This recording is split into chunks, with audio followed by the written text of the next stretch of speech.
Hey, what's going on, everybody? Welcome back to the channel. My name is Jacob Restituto. I am a musician from Northport, New York, and welcome back to another episode 4 of Behind the Bands, Julie and the Phantoms reaction breakdown, talking about the show. We have one more song to do. I believe it's one more song. I think we just have to do Santal left, I think, in the Netflix versus the soundtrack version. I'm not entirely sure. I hope you guys have enjoyed the series so far. Definitely stick around for future stuff. I'm definitely open to hearing ideas and stuff. But today we have Behind the Band. I really enjoyed the recording version that we just watched, the recording episode that we just watched. I think it was really cool. Today we're doing the Perfect Harmony dancing, which was a pretty wild. It was pretty wild to see in the dancing scene. It was a cool comparison between the very echoed out, and it's pretty wild actually because you guys I didn't realize, I mean, you guys pointed out to me that I was like, oh, there's so much echo in this Netflix version. It's almost too much for me. But you guys mentioned that it was supposed to be like this whole dream session thing. I was like, oh, well, obviously that makes sense. I can't believe I didn't think of that. So today we are, I guess, doing behind the scenes of how they filmed it. So let's see what we got. 6, 7, 8. Always starting with that same song.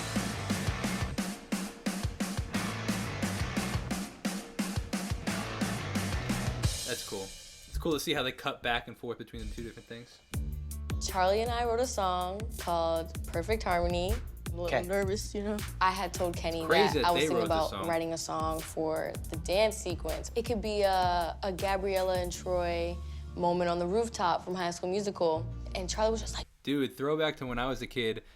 Oh, and that's crazy because, what's his name, did High School Musical. So, Kenny Ortega. So that's pretty wild. Kenny that I was thinking about writing a song for the dance sequence. It could be a Gabriella and Troy moment on the rooftop from High School Musical. And Charlie was just like, yeah, let's do it. Kenny has influenced us so much that we wanted to write something that pays homage to him. When we had time, we'd like rush over with like my acoustic guitar. As soon as we found our chords and how we wanted it to sound, we started adding the lyrics. I like that you can see the behind the scenes of them trying to record it and film it and stuff. It's pretty cool. I think that it's a very different feel on that acoustic. So it looks like he's got the capo on the 6th fret, doing those like G to E minor chords.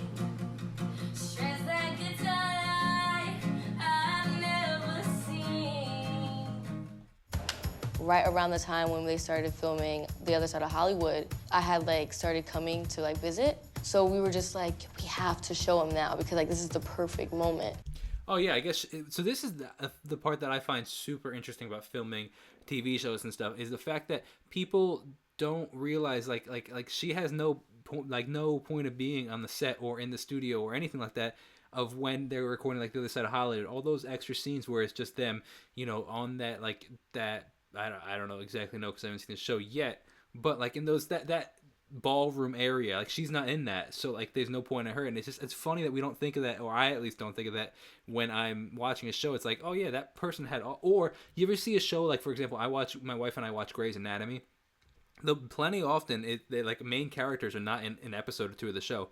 And it's just funny because I'm like, oh wait, they didn't have to go to work that day. It's just I just find it super interesting. I don't know. By the time we presented the song to Kenny, it had been worked through for weeks. We brought him up the stairs all the way to the back room, and we were like, Kenny, we want to show you something. The perfect harmony.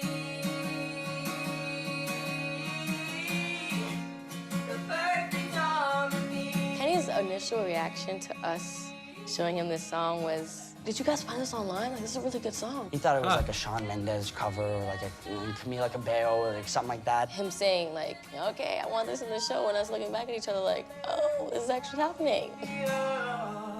The funny thing is though, it fits so well in the show, and it's almost like I couldn't imagine the soundtrack without that. And the craziest thing is how much you guys loved that song, and it's it's just a really well-written song. It's just imagine they didn't. Imagine Kenny was no, sorry, we can't. Our budget's full with the soundtrack or something like that. The perfect harmony.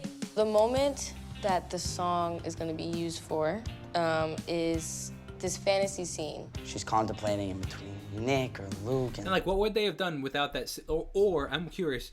I wonder if they wrote it with the intent of that fantasy scene, or if they added that scene with the intent of now using the song. She can't be with Luke because he's a ghost. She's smart enough to know that it's not gonna work out, but she also knows that just because you can't be with the person doesn't mean you can't love them. She's supposed to be dancing with Nick, but then she falls out of the dance with Nick, and then... I can't believe that. First of all, he's not from New York. He totally sounds like a New York Italian.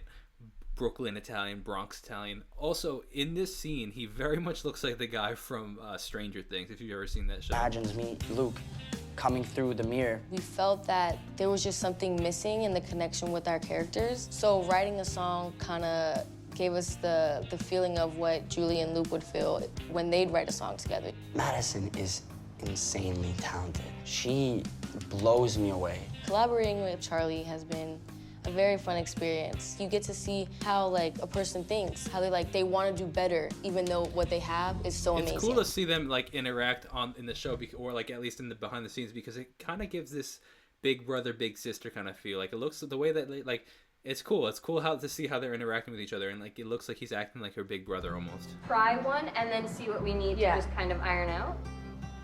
Step into my world.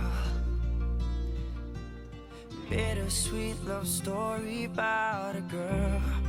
Oh, it's crazy because it's almost like Ed Sheeran's. It very reminds me actually of Ed Sheeran's. I think is it the Thinking Out Loud music video where he and that girl are dancing. I don't know if Ed Sheeran's singing though, because I just realized that like he has to be like they have to be singing these lyrics while dancing, which is wild. Not only do you have to learn to dance, but you have to sing and dance at the same time. For a second angel, And electrify. Here in front of me, shining so much brighter than I have ever seen. I don't know how somebody comes up with this dance like that. That blows my mind. I guess it's the same way that I come up with a song, but the way that some people come up with dances, it's pretty wild. Life can be so mean, but when he goes Down. It's actually really the editing that they did on these videos is really well done, because like it's cool to see they're playing the song. I don't know if you realize this, but they're playing the song straight through, but they're going through all these different cuts and syncing it up perfectly. So you have like when they're in that like almost like ice skating rink kind of look, or the roller rink kind of look on the outside, it's actually like you can hear the audio of the song. When they go into the dance scene inside the studio, it's like you can hear like them filming picking up the from a speaker. Like it's really cool, but they're perfectly in sync, so they're just cutting between all these different things. It's really cool. Well, you know the musicality. We did the dance this morning. It was very fun. It was my first time dancing with Charlie.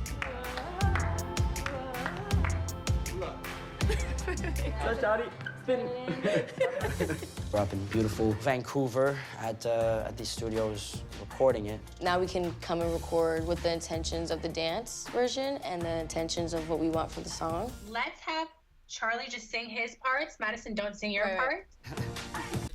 Oh, so that's interesting. I wonder if they recorded some sort of demo and they were dancing to the demo, and now they're recording the actual version of the song. That's really interesting. We play pretend. We create. I feel so good about that. If you don't have So that's called punching right there. How they record just that one line right there. That's punching in and punching out. her, we say we're friends. You're more to me by yourself. Let's get, oh yeah, good call, Charlie. So let's get on Madison's track. She's just gonna do a couple gentle endings. we say we're friends. So that's interesting because that girl, that woman was the vocal producer for a lot of the other songs. It's cool to see that she, I guess, was the full producer on this one. You're more to me. Nice riff right there. Perfect harmony. I love it. You start with nothing, and then you turn it into something like big and amazing. It almost looked like they were recording in like FaceTime. Voices Zoom. rising so, so high. We come to life when we're in perfect harmony. One of the coolest things with working with Kenny is that a lot of So when they're recording that together, that's what a lot of bands do. They'll get this like live feel because you get the energy of recording as a band or as a duet, as opposed to one person being in the studio and another person going in. You don't have that. You can still feel it, but imagine like you're looking at the person, you're looking at your bandmates. It creates a completely different dynamic. All the stuff you want to bring to the show. If you have character ideas or you have little bits that you want to put in, he'll take it and run with it. I've matured a lot from this experience. I can't wait to do it again. Take that leap, take that chance. Acoustic sounds so good in that this, chance even can lead you this to ducking greatness. background.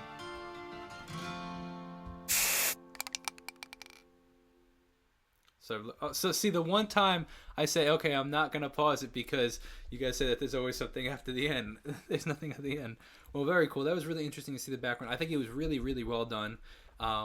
I hope you guys are enjoying the content. If you are, do me a huge favor and subscribe. If you want to check out my music or join Team Tudo, you can check out my music or click the little Team Tudo on the bottom. Subscribe. Thank you so much for watching. I'll see you in the next video. And if you're a musician yourself, definitely consider signing up with DistroKid to release your music. Link in the bio. You can save 7% on your first year. Have a great Restituto day. God bless and peace out.